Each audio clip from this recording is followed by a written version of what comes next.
Je continue ma série de présentation des œuvres de Calvin avec son petit traité de la Sainte Seine. Comme son nom l'indique, ce traité traite de la doctrine de l'Eucharistie. Alors, ce n'est pas la seule fois qu'il aborde ce sujet important dans son œuvre. Il le traite par exemple aussi dans son institution de la religion chrétienne. Mais l'avantage de ce petit traité, comme tu peux le constater, est justement sa taille, et donc ce qui permet une diffusion assez large.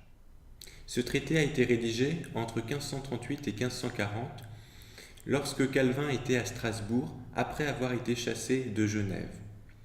La ville de Strasbourg est passée à la Réforme depuis l'année 1524, grâce à l'action de Martin Bucer, un ancien dominicain qui deviendra une des figures majeures de la Réforme, et qui a notamment beaucoup influencé Calvin sur la doctrine de la Seine. Cette doctrine de la Seine avait été le point d'achoppement lors du colloque de Marbourg en octobre 1529. Lors de cette réunion, les principaux réformateurs qui étaient présents s'étaient mis d'accord sur la plupart des articles de foi, mais n'avaient pas réussi à se mettre d'accord sur la Sainte Seine. En fait, tous étaient d'accord sur un point, mais divergeaient sur un autre point. Le point d'accord était le rejet du caractère propitiatoire affirmé par l'Église romaine. C'est-à-dire que tous les réformateurs, et les protestants aujourd'hui continuent à maintenir cette doctrine, considèrent que l'Eucharistie n'est pas un sacrifice propitiatoire. En revanche, les réformateurs divergeaient sur le mode de présence du Christ dans l'Eucharistie. Pour Martin Luther, on peut dire qu'il était présent physiquement. Il reprend ici en fait la position de l'Église romaine, avec simplement comme différence le fait que pour Martin Luther, les éléments, le pain et le vin, sont aussi présents après la consécration. C'est-à-dire que pour Martin Luther, il y a à la fois le pain et le corps du Christ et le vin et le sang du Christ présents physiquement. C'est ce qu'on appelle la consubstantiation. À l'opposé, un autre réformateur, Ulrich Zwingli, affirme au contraire que le pain et le vin ne sont que des éléments symboliques. Il n'y a donc pas de présence physique ou même de présence réelle du Christ dans les espèces. Entre ces deux positions extrêmes, il y a une troisième position qui est celle de Martin Bucer et qui va aussi être celle de Jean Calvin, que va adopter Jean Calvin et qu'il nous présente dans ce traité, que l'on peut appeler la présence réelle spirituelle. C'est-à-dire que Martin Bucer insiste bien sur le fait que Christ est présent réellement, mais cette présence n'est pas une présence physique, mais spirituelle. Le but de ce petit traité est donc d'exposer cette doctrine. Pour cela, il est composé de 5 parties et je vais te lire le plan du traité que l'on trouve au tout début. Donc c'est Calvin qui écrit. Afin de bien éviter toute difficulté, il est expédient de noter l'ordre que j'ai délibéré de suivre. Premièrement donc, nous exposerons à quelle fin et pour quelle raison le Seigneur a institué ce saint sacrement. Secondement, quels fruits et quelle utilité nous en recevons, où il sera pareillement expliqué comment le corps de Jésus-Christ nous y est donné. Troisièmement, quel en est l'usage légitime. Quatrièmement, nous verrons de quelle erreur et superstition il a été contaminé, où il sera montré quels différends doivent avoir les serviteurs de Dieu avec les papistes. Enfin, nous dirons quelle a été la source de la controverse qui a été si aigrement débattue, même parmi ceux qui, de notre temps, ont remis l'Évangile en lumière et se sont employés à droitement édifier l'Église dans la saine doctrine. Ce plan est extrêmement intéressant car il présente de manière très précise le contenu de ce traité.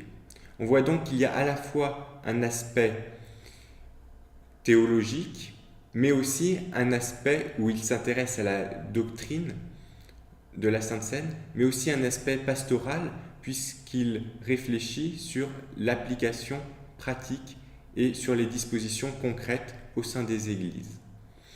On voit aussi qu'il y a un aspect d'exposition et aussi un aspect polémique, puisqu'il va réfuter notamment la doctrine catholique romaine.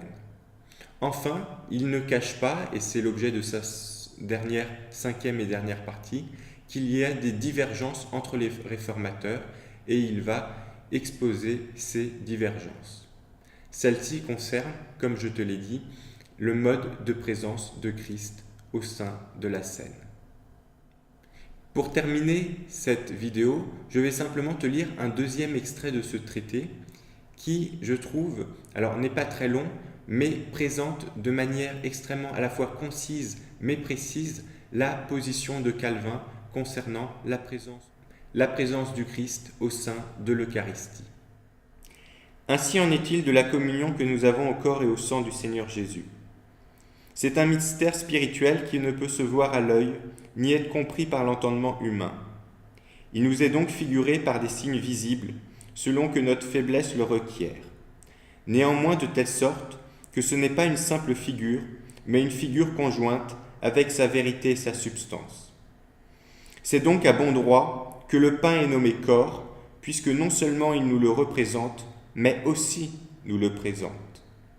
Aussi, considérons-nous bien que le nom du corps de Jésus-Christ est transféré au pain, puisqu'il en est le sacrement et la figure. Mais nous ajouterons pareillement que les sacrements du Seigneur ne doivent ni ne peuvent d'aucune manière être séparés de leur vérité et substance. Les distinguer afin qu'on ne les confonde pas, cela est non seulement bon et raisonnable, mais absolument nécessaire. Mais il serait illégitime de les séparer pour constituer l'un sans l'autre.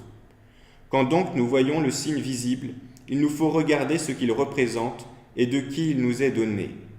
Le pain nous est donné pour nous figurer le corps de Jésus-Christ, avec le commandement de le manger. Et il nous est donné de Dieu, qui est la vérité certaine et immuable. Si Dieu ne peut tromper ni mentir, il s'ensuit qu'il accomplit tout ce qu'il signifie. Il faut donc que nous recevions vraiment à la scène le corps et le sang de Jésus-Christ, puisque le Seigneur nous y représente la communion à l'un et à l'autre.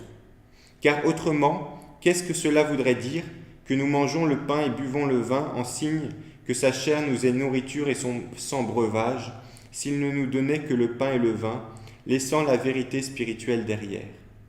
Ne serait-ce pas à fausse enseigne qu'il aurait institué ce mystère? Nous avons donc à confesser que si la représentation que Dieu nous fait en la scène est véritable, la substance intérieure du sacrement est conjointe au signe visible. De même que le pain nous est distribué dans la main, de même le corps de Christ nous est communiqué, afin que nous en soyons faits participants. Quand bien même il n'y aurait rien d'autre, nous avons ample manière de nous contenter quand nous entendons que Jésus-Christ nous donne, dans la scène, la propre substance de son corps et de son sang, afin que nous le possédions pleinement et, le possédant, ayons part à tous ses biens. Car puisque nous l'avons, toutes les richesses de Dieu qui sont comprises en lui nous sont présentées pour qu'elles soient nôtres. Voilà donc un extrait très dense. Je précise que tu peux retrouver la version écrite sur mon blog afin de le relire un peu plus calmement et y réfléchir si tu le souhaites.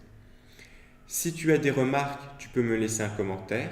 Si tu as des questions, je t'invite plutôt à me contacter directement via mon blog ou ma page Facebook.